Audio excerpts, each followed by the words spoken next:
Hey everyone, today we will be learning naming. At the end of this, I want you guys to know only two things. Take a formula and convert it to its correct name, and take a name and convert it to its correct formula. Now this will be expanded over, especially in OChem, where you have to learn a different type of naming, but for now let's stick to simple concepts and go over the nomenclature of atomic molecules.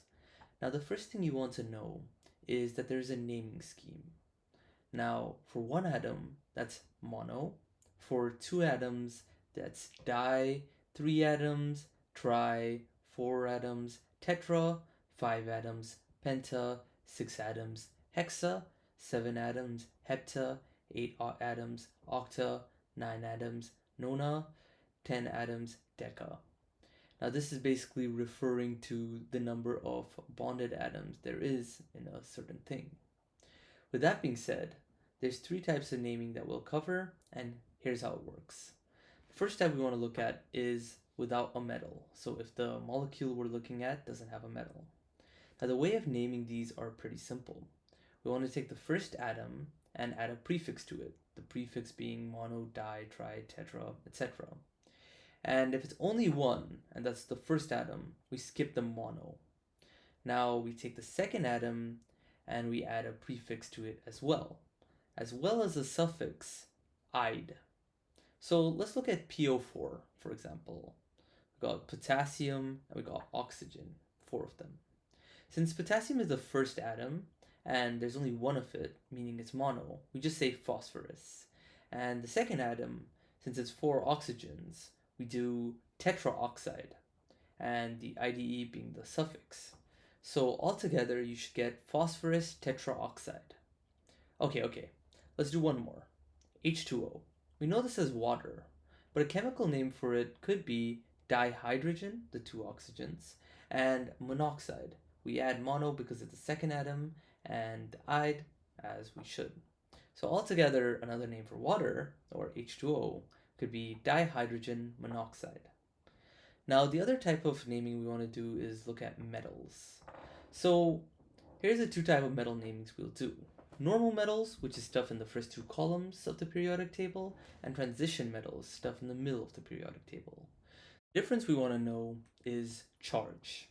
Now, normal metals, cations in this case, have a fixed charge. Stuff in the first column is +1, stuff in the second column, +2. So we really don't need to write the charge. And the rules for these are even simpler. Just write the cation and the anion with an IDE. So let's look at Li2O, lithium and oxygen. Now all we have to write for this is lithium oxide. Now you might be tempted to write dilithium monoxide. Do not. It's simply lithium oxide. Because once again, if it has a metal, all we have to do is write the cation and the anion with an IDE. For transition metals, the naming is pretty much the same, but we also have to write the charge in Roman numerals. This is because transition metals have different charges. For example, iron and oxygen. We can have iron with a +2 charge, making it FeO, or iron with a +3 charge, making it Fe2O3.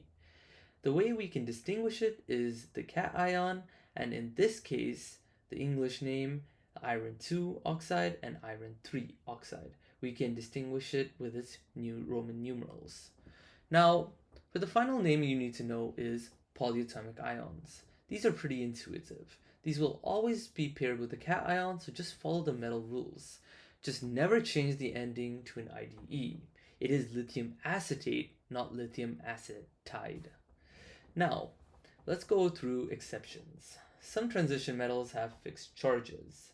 Silver +1, zinc +2, cadmium +2, scandium +3, aluminum +3. You may be asked to memorize them, and just memorize them. Anyways, these get treated like fixed metals, or the normal metals we talked about earlier. The second exception, ammonium. That is the only polyatomic ion that has a positive charge. You want to treat this one like a normal metal. It has a +1 charge. So you'll see stuff like ammonium fluoride or ammonium nitrate, etc. And the final exception is acids. And these ones are taught pretty differently among teachers, There will be a pretty high chance that you'll have to memorize a few of them, and once again, just memorize them. And there will also be a formal acid base unit in Gen Chem 3, so there isn't much point of going over them here. But if your teacher brushes over them on naming, I just say memorize it because there would be probably a test question on them, and I wouldn't really take the risk. Overall, it's a pretty worthless topic, so as long as you get past it, you should be fine. Anyways, that is all. Happy studying, and goodbye.